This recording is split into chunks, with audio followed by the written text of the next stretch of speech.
Dindo Caraig, abay hindi na nakapagpigil, sinabi na ang lahat ng kanya mga itinatago at saloobin patungkol sa mga isyong ipinupukol sa kanya ng kabilang panig. So dahil po sa mga ito ay napilitan nga si Dindo na magsalita. Panoorin natin ito. Ha? Meron pa, marami. Marami. Marami. Tsaka si guys yung nagpapadala, tsaka si Rumi-receive talaga ng mga nagbibigay sa amin. Ayan, kasi minsan wala kami dito, di namin naasikaso siya talaga. Actually, marami pa. Nga pala, sa mga ano po pala, yung may mga, marami pong nagpadala kay Baby Analing ng mga gift, mga regalo na ano. Basta alam ko marami. Sa kanya po lahat nakapangalan, baka naman po pwedeng pakibigay na lang po sa kanya kasi para sa kanya kasi po yun. Ano yun? Marami. Ano yung sabihin? May nagpadala, tapos hindi binigay sa kanya. Hindi binigay sa kanya. Ang shoutout po dun sa ano baka pwedeng pakibigay nyo na lang po. Shoutout sa'yo. Kasi unang-una po, hindi po kasi sa inyo yun. Kay Annalyn po kasi yun. Ibig sabihin, ikaw mo nakakaalam nun. Oo eh. Kumbaga sa'yo siguro nagsuyo yung mamis. Baka pwedeng pakibigay nyo na lang po or pwedeng padala nyo na po sa akin kasi sa kanya po kasi yun. Hindi po ang pag-aari po ng ano, hindi po natin pag-aari yan. Kung kanino kapangalan sa kanya po dapat. Okay? Pwede nyo. Pwede nyo naman po akong kontakin para kahit paano maibigay nyo po lahat. Ang alam ko po kasi marami daw po eh. May mga alas pa daw eh. Alas. Uy! Pakibigay na lang po sa, kahit sa akin na lang or May mga alas pa ba? marami po, mayroon daw eh. Huwag natin pag-interesan pag hindi sa Pag hindi sa atin, huwag natin pag-interesan. Maging mabuti po tayo sa ganung part. Para biyayaan tayo ng biyayaan ng mga Panginoon eh. Deserve niya po kasi dapat yun eh.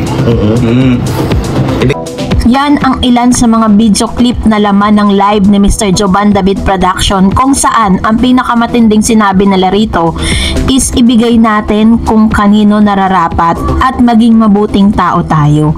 So medyo off yung mga statement na yun mula po sa parte nitong si Mr. Jovan David Production dahil alam po natin na parang kine-question po nila yung pagiging mabuting tao ni Mr. Dindo Caraig.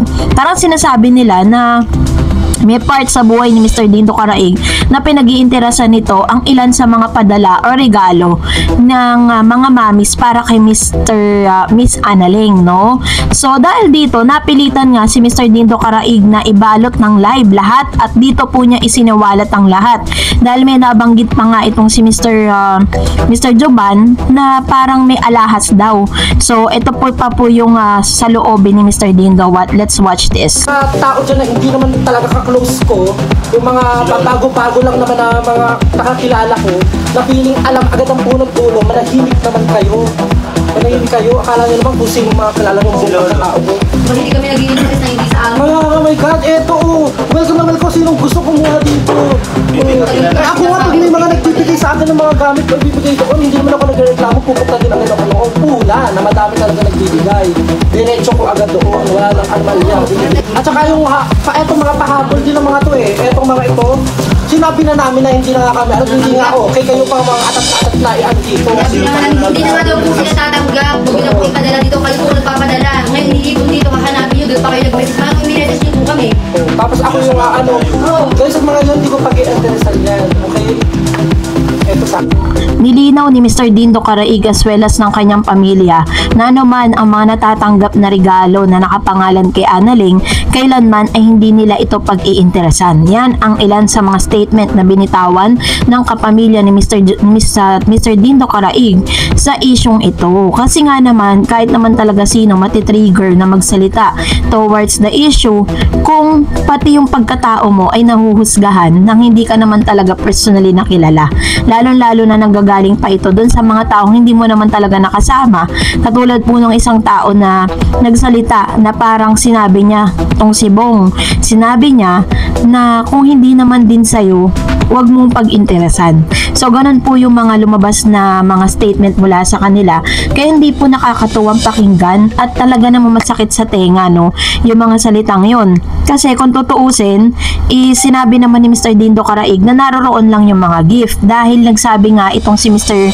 Jovan na parang hindi na sila tatanggap ng any gift na ibibigay po ng ilang mga mamis, lalo na't manggagaling pa sa kampo ni Mr. Dindo Caraig. And meron pa po silang sinabi doon na parang Sabi ni Dindo, nagkataon daw di umano kasi na parang hindi na naging okay yung kanilang relationship.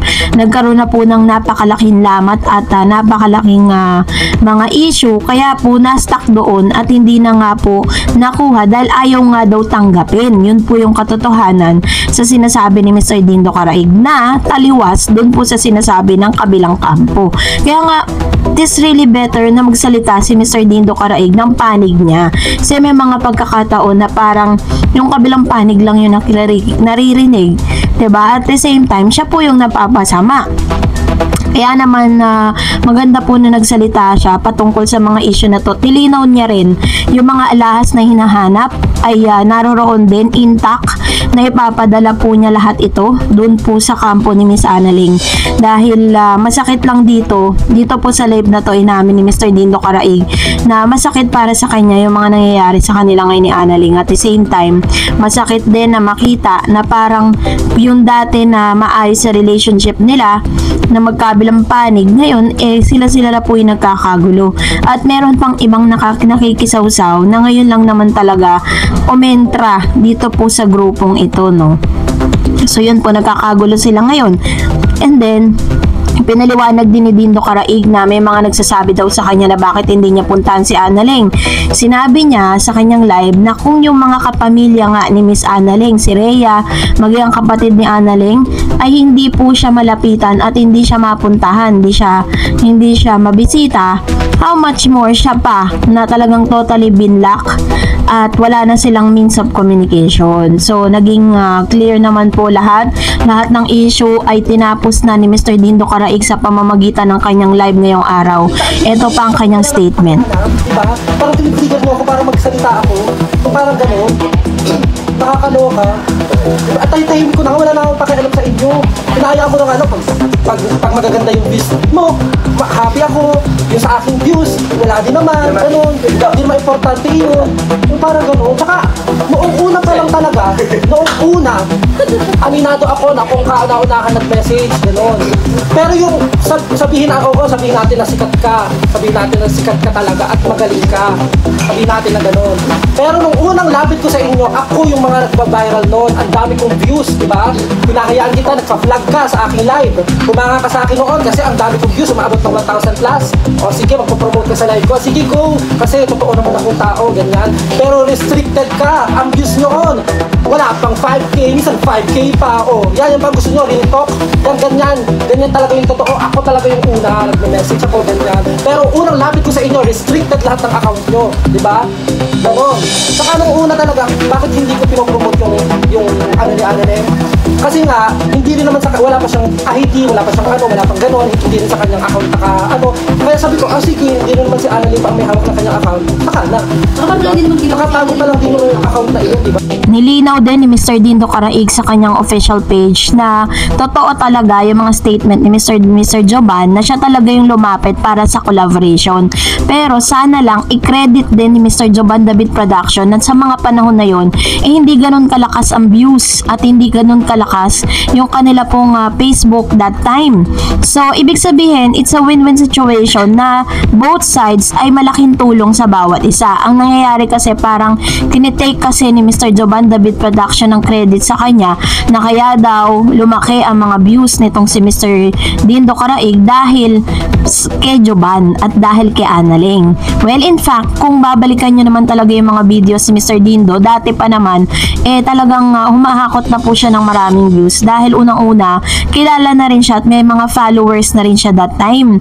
So, nilinaw din ni Mr. Dindo Caraig na talagang, kumbaga sa mga panahon na yun, is nagkatulungan silang dalawa.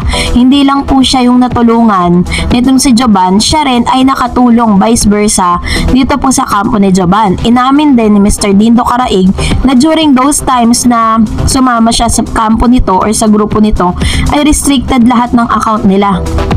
which means hindi nila pinagkakakitaan yung kanilang Facebook. So, yun po yung ilan sa mga malinaw na statement ni Mr. Dindo Caraig. Nakakagulat po ang ilan mga revelation, ano, dahil ito po ay taliwas dun sa mga sinasabi ni Jaban. At the same time, is talagang dito mo natin nakikita, kasi ngayon lang talaga nag-voice out si Mr. Dindo Caraig. Sinabi niya pa na willing siyang, or pag napilitan siya, is lalabas niya ang mga screenshots. At hindi rin daw totoo na hindi niya binate itong si Miss Annalyn ng mga Christmas celebration at ilang mga celebration, dahil siya po mismo ang bumati dito pero naka-block or restricted na siya sa account nito.